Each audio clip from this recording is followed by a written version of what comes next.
स्वस्ति पन्थामनुचरेम सूर्यचन्द्रमसविव पुनर्ददताघ्नता जानता संगमे मही। सनातन भारत सुरक्षित संसार के उद्घोष के साथ में महर्षि दयानंद सरस्वती द्विजन्म शताब्दी वर्ष के साथ साथ में आर्य समाज स्थापना की और सत्यार्थ प्रकाश लेखन की 150वें वर्ष पर आयोजित इस भव्य चतुर्वेद पारायण महायज्ञ में सम्मिलित आप सभी भाई बहनों को मैं हार्दिक अभिनंदन करता हूं आप सबका और हार्दिक स्वागत भी करता हूं और आप सबको मेरा नमस्कार है। इस मंच पर जैसे अभी आपने देखा कि पूरे ऊर्जा के साथ में अपनी ताकत के साथ में प्रातः काल से हम उन लोगों में से हैं आज जो प्रातः काल सबसे पहले जो भाई बहन आए होंगे उस समय पर हम यहाँ पहुँचे थे और पूज्य स्वामी संपूर्णानंद जी को मैं देख रहा हूँ। पूज्य स्वामी जी ने सुबह से संपूर्ण आनंद करा रखा है सबका। तो जो है इतनी ऊर्जा के साथ में संभवतः प्रातः काल से जिन्होंने इनको सुना होगा, मुझे नहीं लगता है कि कोई विषय को इन्होंने छोड़ दिया हो जिसके ऊपर आपने ना कहा हो। तो पूरी ऊर्जा के साथ आप लगे हैं एक ही लक्ष्य और संकल्प के साथ में महर्षि स्वामी दयानंद का जो स्वप्न है, जो उनका संकल्प है वो पूर्ण हो। और इस मंच पर आदरणीय आचार्य प्रमोदम कृष्णम जी और आदरणीय हमारे मणिंद्र जैन जी, कनाडा से आए हुए हमारे पाराशर जी और यहाँ पर पूज्य स्वामी विजय वेश जी और पूज्य हमारे आचार्य विजयपाल जी और हमारे पूज्य आचार्य विरजानंद जी और पूज्य सभी यहाँ पर आचार्य गण विद्वज्जन पूज्य माता जी और हमारे पूज्य स्वामी जी जो मेरे साथ में आए हैं विद्यादेव जी, और सामने भी मैं देख रहा हूँ हमारी गुरुकुल की बहन आचार्य जी, सभी ब्रह्मचारी ब्रह्मचारिणियाँ और अनेक स्थानों से अनेक प्रांतों से यहाँ इस कार्यक्रम के लिए आप पधारे हुए सभी भाई बहन। और हमारे मुस्तफा जी, इन्होंने बहुत सुंदर, क्योंकि इनको नाम हमने भी सुना था, मिले आज हैं, आज इन्होंने इच्छा व्यक्त करी। आपको बहुत सारे शिष्य पतंजलि में मिलेंगे, आपकी बांसुरी जो है तान अब पतंजलि में छिड़ेगी। तो मुस्तफा जी के लिए भी बहुत शुभकामनाएं हैं और आपने बहुत अच्छा बांसुरी की ताकत संस्कृति के तान को आपने, और हमारे बहुत ही यशस्वी जो जिनको स्मरण मात्र से हृदय रोमांचित होता है, ऐसे हमारे आदरणीय श्री रविंद्र जैन जी के साथ आपने उस संस्कृति के तान को जन जन तक पहुंचाने का कार्य किया है। आपको उनके साथ इस सेवा को करने का मौका मिला, आप सौभाग्यशाली हैं। जैसे पूज्य स्वामी जी ने कहा कि सत्यार्थ प्रकाश के संदर्भ में मैं एक ही बात कहना चाहता हूं। मैंने देश के बहुत तमाम साधु संत और हमारे पूज्य महात्माओं को और बहुत विद्वानों को, दार्शनिकों को देखा है। उनमें से यदि संस्कृति को लेकर के, सनातन को लेकर के यदि परिष्कृत भाव और कहीं निर्भ्रांतता है, तो निश्चित रूप से उसके पीछे सत्यार्थ प्रकाश का योगदान है, चाहे उसकी वो चर्चा करे या ना करे। जैसे पूज्य स्वामी जी ने कहा, और लगभग पूरी दुनिया कुछ इसीलिए सत्यार्थ प्रकाश पढ़ती है कि उसको सही मार्ग चाहिए। बहुत सारे इसलिए सत्यार्थ प्रकाश पढ़ते हैं क्योंकि जो तार्किक क्षमता का सृजन सत्यार्थ प्रकाश को पढ़ने से प्राप्त हो सकता है, दूसरी किसी एक ग्रंथ को पढ़ने से कभी भी नहीं हो सकता है। जो सत्यार्थ प्रकाश के अंदर है वह ढोंग पाखंड आडंबर दिखावईपनों से बाहर रहता है। मुझे अभी स्मरण, जब हम देश की आजादी की बात करते हैं, आंदोलन की बात करते हैं, सीताभी पट्टरमैया जो है वह कोई आर्य समाज के सदस्य नहीं थे। सीताभी पट्टरमैया जी कहते हैं इस देश को आजादी दिलाने में 85% उन लोगों का योगदान था, या तो वो ऋषि दयानंद से सीधे जुड़े हुए थे या वो ऋषि दयानंद से प्रभावित थी। यानी देश को आजादी दिलाने में यदि किसी ग्रंथ का यदि आप नाम ले सकते हैं कि सर्वाधिक योगदान किसी ग्रंथ का था तो वह सत्यार्थ प्रकाश का ही था, इसमें कोई भी संशय नहीं है। तो जिस ग्रंथ ने सनातन की रक्षा की है, जिस ग्रंथ ने इस देश के स्वाभिमान को बना करके बचा करके रखा है, तो उस ग्रंथ का नाम है सत्यार्थ प्रकाश, जिसके विषय में अभी हमने पूज्य स्वामी जी को सुना। और हम और पूज्य स्वामी जी तो गुरुकुल के ही प्रोडक्ट हैं। और सबसे पहले गुरुकुल में हम जब गए तो ग्रंथ के रूप में, पुस्तक के रूप में, शास्त्र के रूप में किसी ग्रंथ ने हमें प्रभावित ही नहीं किया, उद्वेलित किया।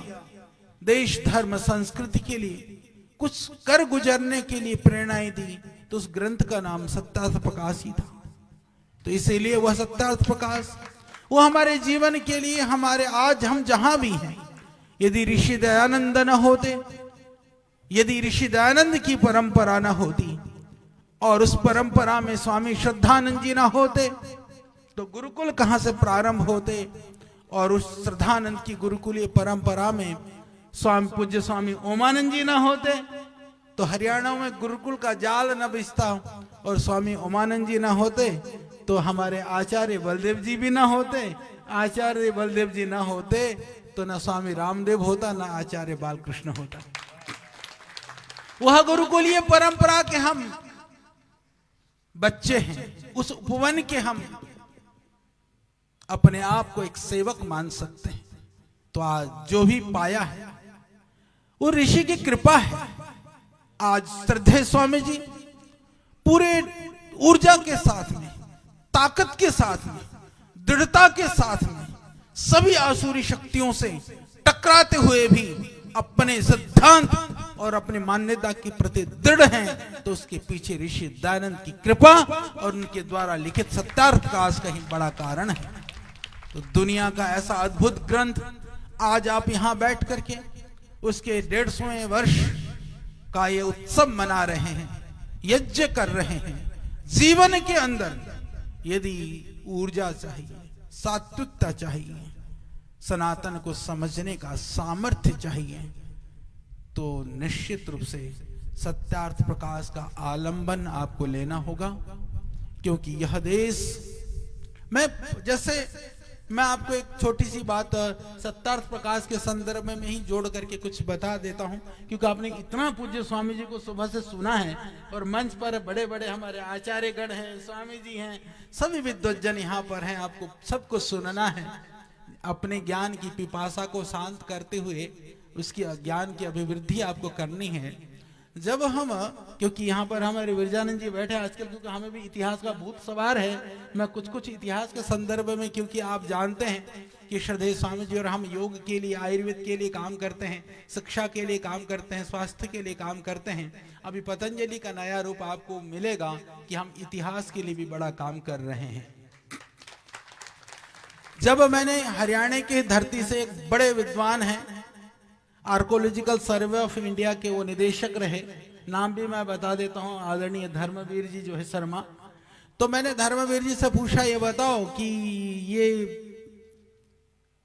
महाभारत हुआ कि नहीं हुआ। मैं सबके सामने बता रहा हूं, ये चौड़ी बात है। उन्होंने कहा, यदि मेरे को एक धर्मवीर शर्मा के रूप में ब्राह्मण परिवार में मैं पैदा हुआ, मैं डेली पूजा पाठ करता हूं, भगवत गीता का पाठ करता हूं, मंदिर में जाता हूं, भक्ति करता हूं, यदि इससे पूछते हो तो हुआ, तब तो हुआ, क्योंकि मैं पूजा करता हूं, मैं पाठ करता हूं। और यदि आप कहते हैं कि आर्कोलॉजिकल सर्वे ऑफ इंडिया के डायरेक्टर के रूप में पूछोगे तो नहीं हुआ। मैंने कहा, ऐसा क्यों कहते हो। उन्होंने एक बात कही कि आचार्य जी, शास्त्रीय प्रमाण तो हैं, पर आर्कोलॉजिकल इस तरह के एविडेंसेस अभी तक खोजे नहीं गए। तो मेरे मन में एक पीड़ा हुई, एक भाव जागृत हुआ, जिसके आधार पर सनातन का, संस्कृति का आधार है, बेस है, उसको भी यदि दुनिया नकारने का दुस्साहस कर सकती है और हम बैठ करके सिर्फ देख रहे हैं, तो ये हमारा दुर्भाग्य है कि हम अपनी संस्कृति के जड़ों को खोखले करने वाले तत्वों को देखते हुए भी हम मौन हैं, कहें किसी तरह से हम उसके लिए कुछ कर नहीं पा रहे हैं, ये तो पीड़ा की बात है। उसी क्षण हमने सोचा कि अब इसमें हमको भी काम करना चाहिए। मुझे आज इस बात को कहते हुए गर्व है। हम कहते हैं ना, देखिए 5000 वर्षों में तो धरती के नीचे पड़े हुए जो लोहा लक्कड़ भी गल जाता है, उस तरह के आर्कोलॉजिकल एविडेंसेस नहीं मिल पाते हैं। पर मुझे कहते हुए प्रसन्नता है, जो हथियार होते हैं ना, जिसको हारपून बोलते हैं, 5000 साल पुराने हमने बहुत सारे हारपून इकट्ठे कर डाले। मैं कह सकता हूं उस समय के शास्त्र तो हमारे पास हैं, शस्त्र भी अवेलेबल हैं, इसलिए महाभारत हुआ था। इस बात को डंके की चोट पर हम पतंजलि से इस उद्घोष को पूरी दुनिया में भी पहुंचाने वाले हैं। संस्कृति परंपरा को नष्ट करने के लिए महाराज जी अभी कल वहां से आ रहे हैं, कल की धाम उधर संभल से, संभल को लेकर के आपने चर्चाएं सुनी होगी। संभल के आदरणीय डीएम साहब पेंसिया जी बहुत अच्छे हैं, संस्कृति के प्रति उनकी अभिरुचि है, काम कर रहे थे। उनको पता चला कि मैं इतिहास के विषय में उन विषयों को हम कर रहे हैं, उस काम को हम कर रहे हैं कि जो काम अभी तक हुआ नहीं है। उन्होंने कहा, आचार्य जी संभल के इतिहास के लिए आप कोई सहयोग मदद कर सकते हैं क्या? हमने कहा क्यों नहीं, हम करेंगे, हमारे पास इतिहास लेखन की भी अच्छी टीम बनी हुई है। तो संभल के ऊपर जब हमने इतिहास का कार्य किया तो मैं आप सबको बताना चाहता हूं, लगभग 7000 वर्ष से लेकर के उस इतिहास का जो पूरा क्रम, लगभग 26 तो राजवंश, 1700 राजाओं का, 1700 राजाओं की लिस्ट आज हमारे पास है संभल को लेकर, जो किसी के पास नहीं है, सरकार के पास भी नहीं है, कहीं भी नहीं है। क्योंकि जो हमारा इतिहास अन्वेषण विभाग है, वह उसको जितना काम करना चाहिए, सरकारों को जितना ध्यान देना चाहिए, दुर्भाग्य से, जैसे पूज्य स्वामी जी ने कहा कि दूसरे लोगों के लिए तो दूसरे देश हैं, तुमको इस देश से खदेड़ दिया जाओगे तो तुम जाओगे कहां? ये बहुत बड़ी बात है, यह बहुत बड़ा प्रश्न है, यह बहुत बड़ा विचार है। बहुत सारे लोग हैं और दुर्भाग्य से आज तक भी, पहले आर्यन इन्वेजन थ्योरी पढ़ाया जाता था कि आर्य लोग आक्रमणकारी हैं, अभी जो है आर्यन माइग्रेशन थ्योरी पढ़ाई जाती है। पहले हम आक्रमणकारी थे, अब हम घुमंतु प्राणी बन गए हैं, पर अभी तक भी हम इस देश के मूल निवासी हैं। प्रामाणिक रूप से सिलेबस के अंदर, कोर्स के अंदर वो भी नहीं पढ़ाया जा रहा है, ये सत्य बात है। फिर हमने इसके ऊपर भी काम करना शुरू किया है। इसमें मैं आपको बताना चाहता हूं, जो मेसोपोटामिया का क्षेत्र है, जहां हम कहते हैं ना ईरान इराक का जो पूरा बेल्ट है, जहां से आर्यों की उत्पत्ति की कहानी सुनाई जाती है, वो पूरा क्षेत्र, पूरा आर्कोलॉजिकल जो एरिया, जितने भी वहां पर उत्खनन हुए हैं, जितने भी प्रमाण हैं, लगभग सिर्फ 450 स्क्वायर किलोमीटर का क्षेत्र है।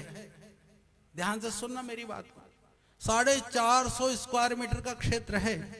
और कहते हैं जहां से पलायन होकर के लोग आए, उसका यदि उत्खनन आप सिंधु से लेकर के सारे जो हिंदुस्तान के अलग अलग क्षेत्रों में जहां पर अभी आर्कोलॉजिकल एविडेंसेस मिल रहे हैं, वो 1.5 लाख स्क्वायर किलोमीटर का एरिया है। ये तो छोटी सी बात है।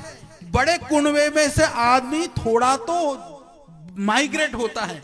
जहां कुल जमा पूंजी 2 लाख आदमी हो, माइग्रेट होकर के 10 करोड़ कैसे निकल जाएंगे?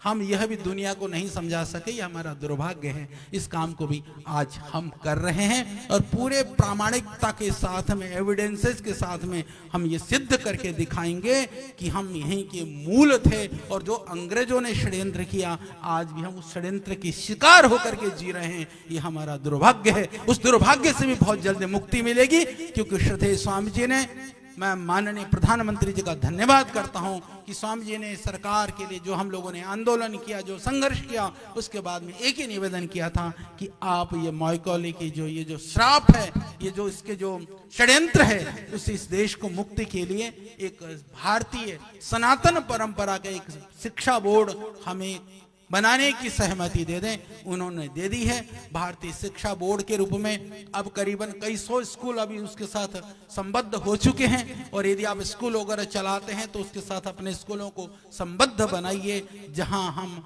मॉडर्न एजुकेशन के साथ में सनातन के गौरव को जगाने का कार्य उस भारतीय शिक्षा बोर्ड के माध्यम से भी हम कर रहे हैं।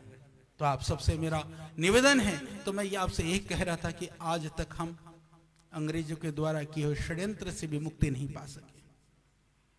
बहुत सारा काम यहां पर होना है। एक और मैं आपको बताना चाहता हूं कि आयुर्वेद को लेकर के, सनातन को, संस्कृति को लेकर के पहले तो यह कहा गया। एक और महाराज जी मैं बड़ी बात बताना चाहता हूं।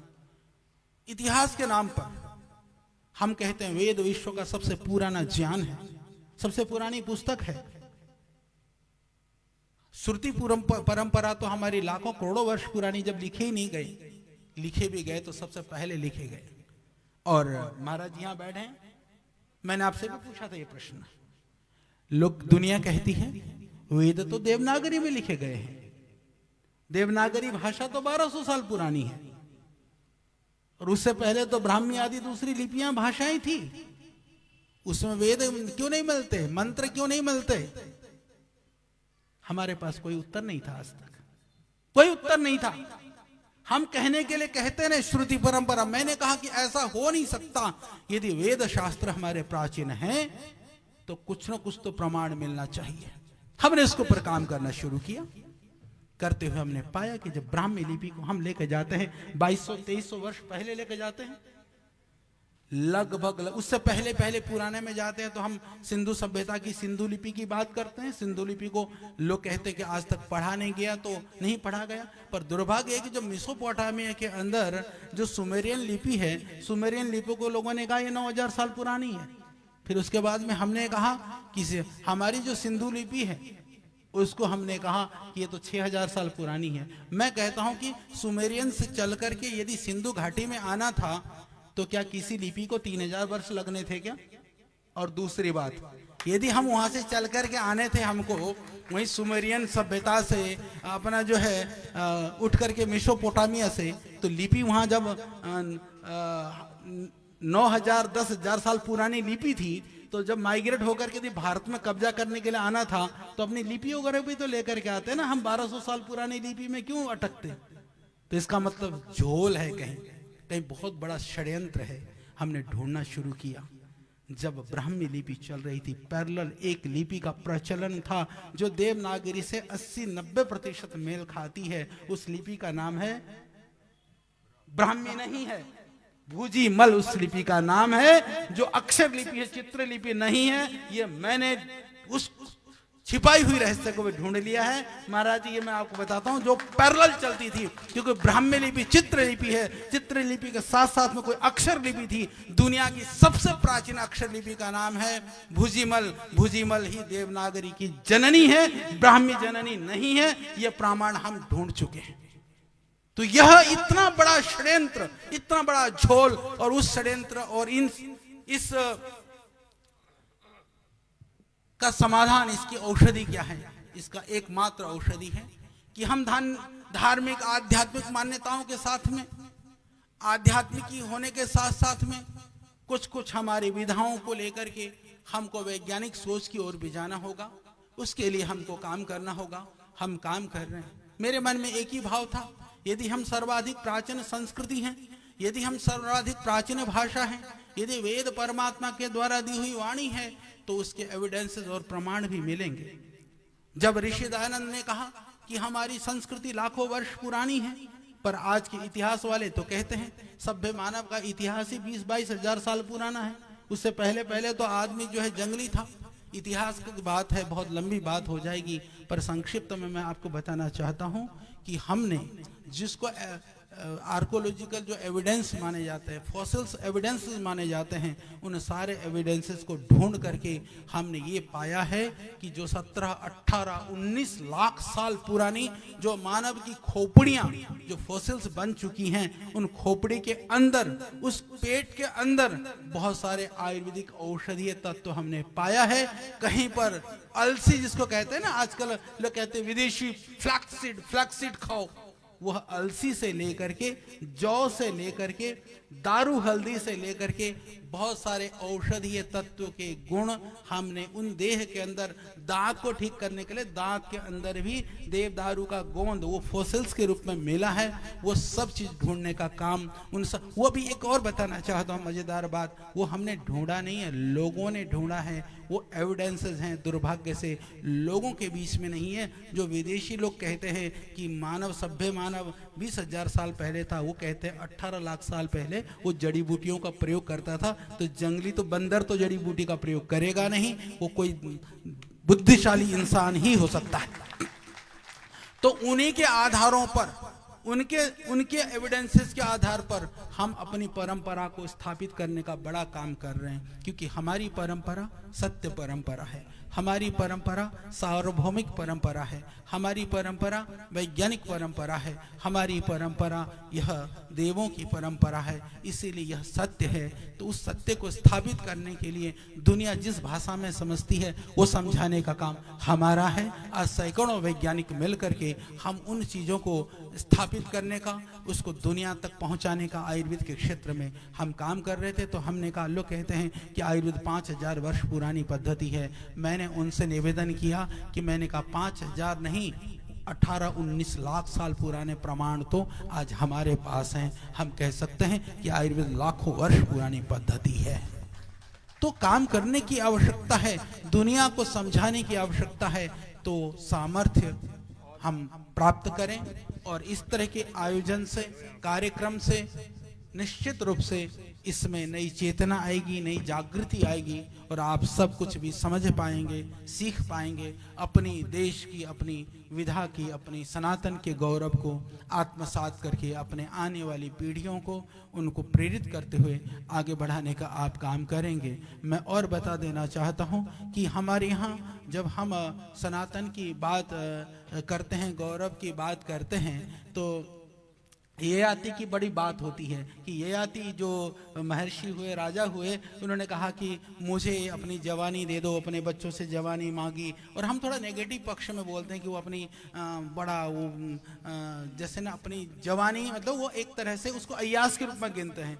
पर जब ययाति ने अपने पुत्र से ये मांगा था कि वह मुझे जवानी दे दो, तो लास्ट में किसी बच्चों ने उसको नहीं कहा। तो जो शांतनु ने उसने कहा कि मैं देता हूं। वस्तुतः जो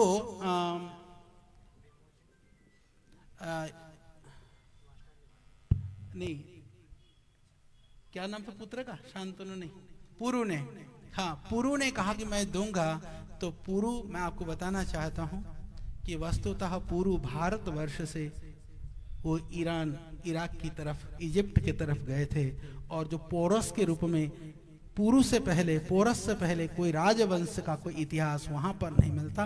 पहला राजा पुरु था, पुरु जाकर के पोरस बना।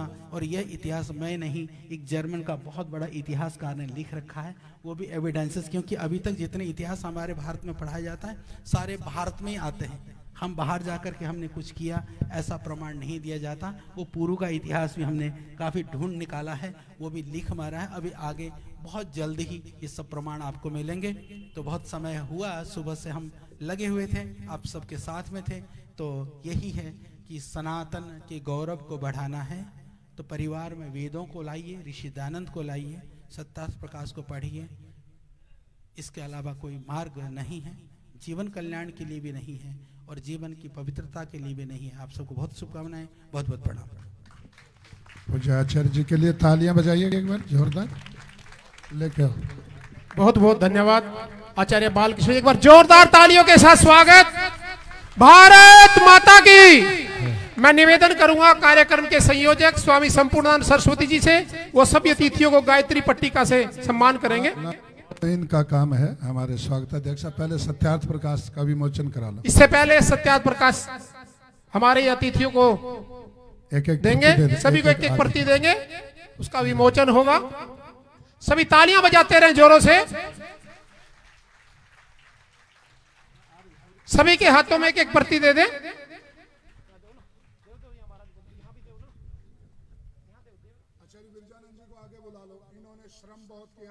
आचार्य विरजानंद जी गुरुकुल जज्जर से सामने आ जाएं।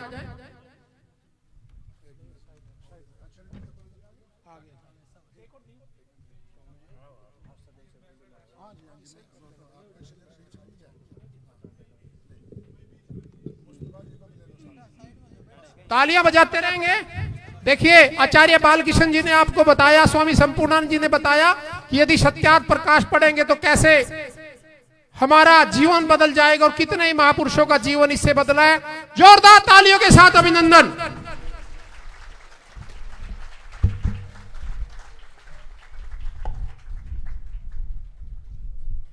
बहुत बहुत धन्यवाद। मैं निवेदन करूंगा कार्यक्रम के स्वागताध्यक्ष मणिंदर जैन जी से कि गायत्री पट्टिकाओं के साथ सभी अतिथियों का ऐसा करेंगे आप एक बार तो सारे अतिथियों को वहां से शुरू कर, पहले पूज्य आचार्य जी से शुरू करें। हाँ, आचार्य जी को आगे किसी बैठक में शामिल होना है तो तालियां बजाएंगे आचार्य जी के लिए। भारतीय संस्कृति के ध्वजावाहक